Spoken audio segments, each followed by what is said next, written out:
When you have custody versus guardianship, it's important to remember that custody in a divorce proceeding is dealing with a minor child. And so custody is handled in the family law court's purview. Whereas guardianships, it's actually handled under the probate court's purview. And that is guardianship as well as conservatorships for adults. Where I alluded to earlier, when we're talking about an 18-year-old or a minor child turning 18, and we're going to apply for public benefits, we really want them to have zero assets in their own control. And the reason we want them to not have any assets in their own name is because if they turn 18 and you know that you need to apply for guardianship, if they have assets, you're going to end up also having to apply for conservatorship. Conservatorship is honestly one of the last places you want to be. You have to provide the court a detailed accounting every year of what money is there, what money went out, what money came in, and you have to get court approval prior to using any of those funds. So when they turn 18, if you're going to apply for guardianship, ideally you ensure that they have zero assets in their name. Okay. So custody considerations. So in Missouri, child custody factors are set out in 452, 375, and there are two types of custody: legal custody and physical custody. The legal custody is who's going to make the decisions for them, whereas physical custody deals with visitation schedules, how often are they going to see each parent, and all of those. You can have joint legal and joint physical custody, whereas both parents are working together, they're making decisions together.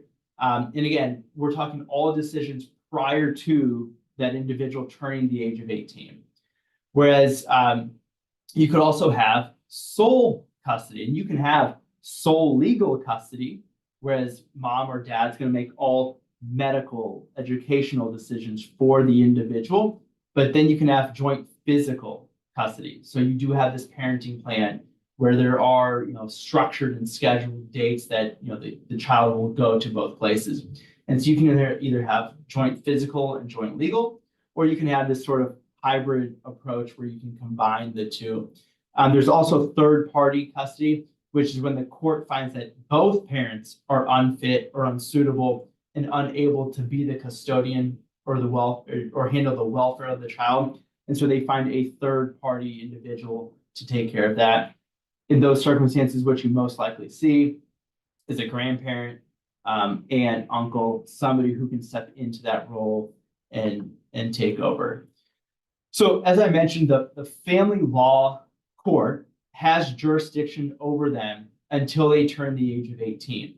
And unlike support, where you can say, hey, they're in college, they're based off their disability, we are going to continue support and have that support judgment from the family law court continue past age 18.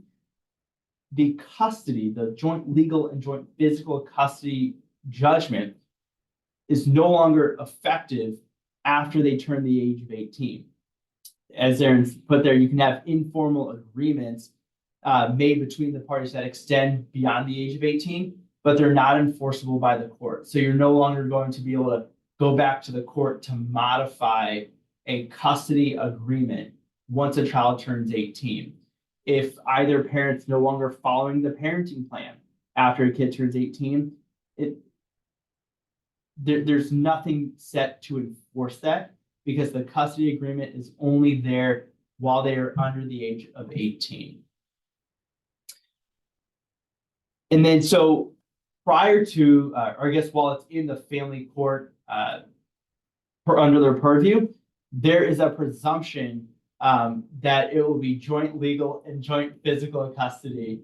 And so to basically go away from that, you would have, it'd be more of a factual case, and you'd have to be able to prove why mom or dad shouldn't have that joint legal or joint physical custody. And with that, I'm going to turn it back over to Eric. So the biggest thing I want to talk about with custody is the new change to Missouri law with the 50-50 custody piece. There's not a provision that special needs kiddos get a different consideration. It is part of the factors that the court will consider in 452-375 for custody purposes. But most judges, and that's the next slide with the effect of the equal custody presumption has been varied by judge and county. Even in St. Louis County, which is where I practice most often, there are some judges who say, look, the statute says it's equal time. It's equal time. And other judges who say, well, okay, it's a presumption and we're going to give everybody a chance to kind of address what the circumstances are of each individual family and see if it really fits. So in order to make a case, if 50-50 custody is not something that seems to work for your family for whatever reasons, and it can be, somebody's work schedule, it can be distance, it can be, actual physical space in terms of needs for the child. It can be, the ability to maintain a routine for kids that really need routine. All of those things can be considered. And the next one, for a guardian ad litem, that's something that if you're going to have a contested custody fight, a guardian ad litem can be a big help, especially because if the individual circumstances for the special needs child are something that are not immediately apparent to the court. Like it's one thing if you have a kiddo who is wheelchair bound and the non-custodial parent moves to a second floor apartment with a walk-up. Well, that 50-50 custody is not going to work, and that will be apparent to the court. You're not going to need anybody to testify to that. If you have a kiddo who really needs a routine maintained, which includes,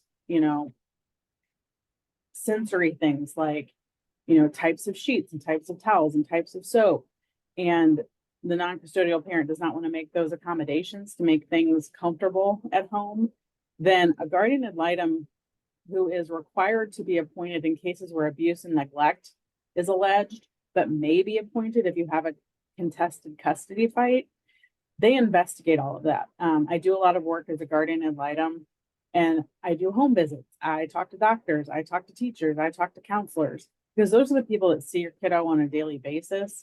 So if you feel like you need to build a case to change a custody plan so that it's not equal and it's not, again, that sledgehammer versus a scalpel, a guardian can be a good asset.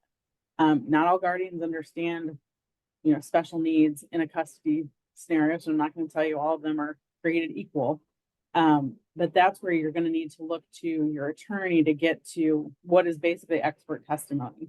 And that may be your kiddo's doctors, it may be counselors, it may be teachers who can say, this is how we need to approach custody. Being creative on a custody plan with a special needs kiddo might mean, an arrangement like bird nesting, which is where the kiddo stays in the house and the parents come and go. It is a nightmare for a whole bunch of reasons, but you may have a child where that is how custody is going to work. And so again, it kind of gets back to that creative problem solving, which can be accomplished through settlement. And you can have a parenting plan. It's a parenting plan part A that sets out the physical time for your child and the legal custody making or the legal custody decision making. That's where you can accomplish all of that.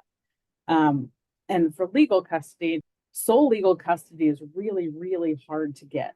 The court looks at it like that's sort of a very basic fundamental part of parenting, is being able to participate in making decisions for the best interest of your kiddo.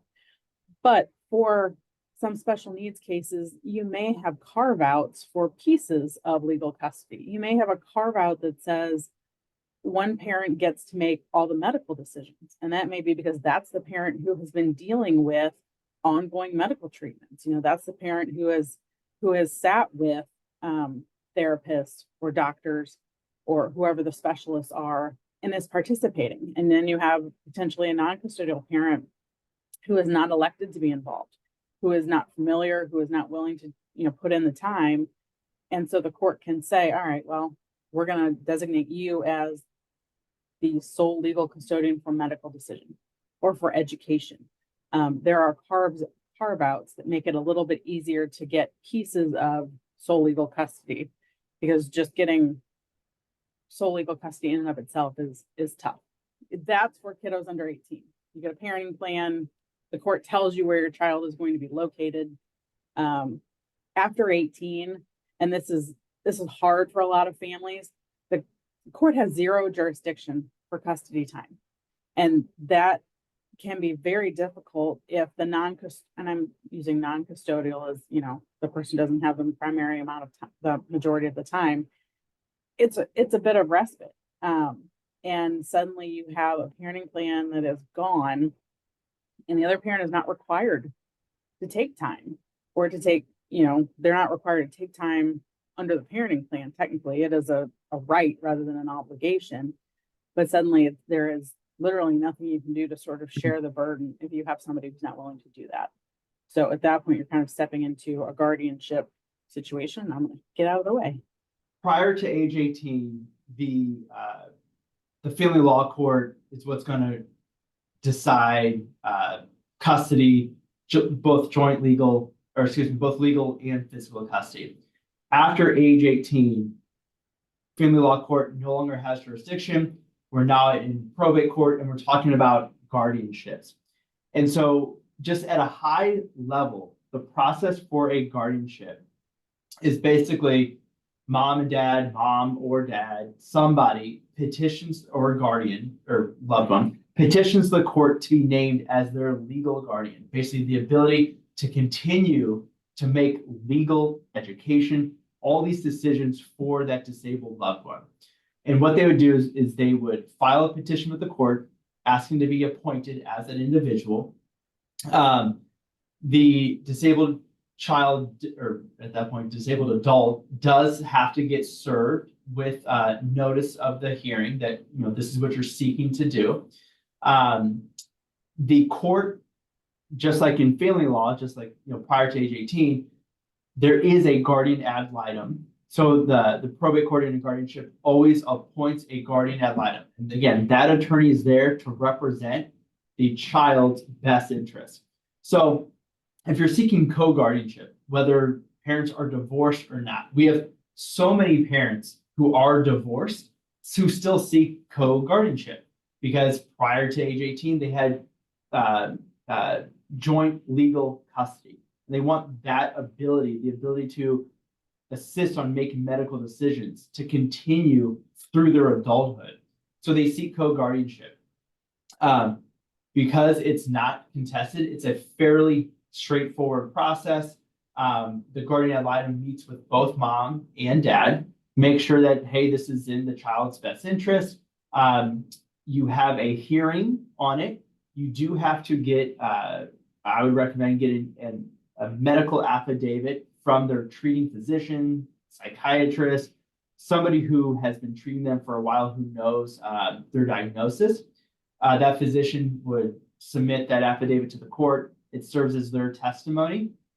And then, we would have a hearing where we put on testimony from both mom and dad that we need guardianship because of all these various factors. Typically, the court would enter that order that day, and you would get letters of co-guardianship. Now, there is a question here saying that if the parents disagree about which child or which guardian, which parent should be their legal guardian, how does the judge select it? What proof do you need to be able to show? And honestly, at that point, because it sounds like it might be a contested guardianship where both parents are seeking to be appointed as guardian, it becomes a very factual, intensive proceeding. Very similar to if you try to seek sole legal custody. Again, the courts tend to lean towards allowing it to be co-guardians, just like they tend to lean towards joint legal custody, because they want both parents to continue to be involved. Now, what we've done in the past is where parents really can't agree on who that should be, we have sought co-guardianship, but then the parents have created this quasi-parenting plan where it it lists, certain parameters of, hey, this is what mom has the right to do. This is what dad has the right to do. These are the decisions that must be made joint. While not really enforceable by the probate court, what they can use that for in the future is if one parent is blatantly disregarding this agreement that was made by the parents, by the co-guardians, it's another factor, it's another arrow in the quiver to seek sole guardianship at a later time. But again, that's only if the parents can agree on that type of sort of settlement agreement. If they can't even agree on there and you are seeking sole guardianship, again, it's just factual intensive, and you would have to be able to show why the other parent is unfit to have that duty, have that role as guardian. But what I would caution you is that just like a fight for sole legal custody can be expensive, this is the exact same. It becomes true litigation, just not in the family court, but in the probate court system. And then there was another question about guardianship. This individual divorced before turning 18. When he does turn 18, can you be the solo guardian? So seek sole guardianship without the ex. Does he need to tell the court if he doesn't want to be co-guardian? So again, if this is an agreed to proceeding, meaning, listen, mom just wants to be guardian, dad doesn't want to have that role, he does not want to be involved, he can 100% consent to mom being appointed as sole guardian. And then again, just like I said before, it's a pretty quick, easy process. This would be the same. The court, if both parents agree, will definitely allow sole guardianship for one parent. It just gets messy again when the parents cannot agree on that process. The next question, if both parents are guardian of an adult child and then they divorce, what needs to be considered? So again, a divorce in and of itself won't require you go back to the court to seek co-guardianship. I mean, you already have letters of co-guardianship, so that's already in place. But what you do need to do, because the court needs to be updated on where the parents are living, where the adult child is going to be residing. Every year, you probably know you've been filing an annual status report. You would just have to update the court saying, mom lives here, dad lives here, kid's going to be switching off between houses. That's just to make sure everybody's informed. But a divorce in and of itself does not require you to update your guardianship letters, unless you're no longer going to be co-guardians and you're going to be trying to seek sole guardianship. Then you just open up that can of worms and have to figure out how to manage that. But if it's co-guardianship before divorce and co-guardianship after divorce, you're in a good position to keep that. You just update the court on living arrangements. Aaron, I don't know if you can answer this or not, but how much do the modifications, or I guess a range, would they typically cost if it's by consent? Well, a lot of that's going to depend on, hourly charge. I tend to have like my paralegal do a lot of that paperwork, and now that we've done it a couple of times, I think we try and keep it in the like $1,500 to $2,000 range. And that sort of covers getting it on file, and that it's probably less than that if it really is moving smoothly. But at my rate, I think that's like 5 hours of time. And that's going over and getting the order from the judge that says you don't have to file financials. All the way through to the end is kind of what I tend to tell people. So I don't know that we've ever done it on a flat fee, but we probably could if it was truly, if everybody came in, signed off on. In family court, we tend to get a lot of, this is going to be fully uncontested, it's very easy. And then 5 minutes later, it's like, well, except for that part that nobody agrees to. That's right. This question, if the primary parent is now on disability themselves and the working parent only wants joint, how does that work? If a parent's on disability themselves and the child is also disabled, chances are they can qualify for SSDI, which is actually a much better benefit for the child to receive. And the reason being it's a non-restricted benefit. So like, it's non-resource based. And so you don't have to show, resource or income eligibility. But what it does do, and its potential that you're receiving SSDI and SSI at the same time, that SSDI would just reduce the amount of SSI you are receiving. There's a question of when should you start the guardianship process? Currently, your child is 16. Do you have to wait until he turns 18? The answer is yes. You actually cannot file it until they turn 18. The court is allowing us to file it by a week or so before their 18th birthday, just so it's on file and they can get the process started. But because you're seeking guardianship for an adult, you have to wait until they have turned the age of 18 before the court will entertain or hear that matter. If you do it beforehand, it's actually guardianship of a minor, which is a completely different ordeal. Aaron, says, so child support can't go beyond age 21 for a young adult with IDD? It absolutely can go beyond 21, as long as you get an order that says that the child is not capable of supporting himself, herself, and doesn't have assets that allow them to be self-supporting and are, I think the language is unmarried, also there, but it has to be by court order. The statute presumes that it ends at 18. It only goes to 21 if the child is in college.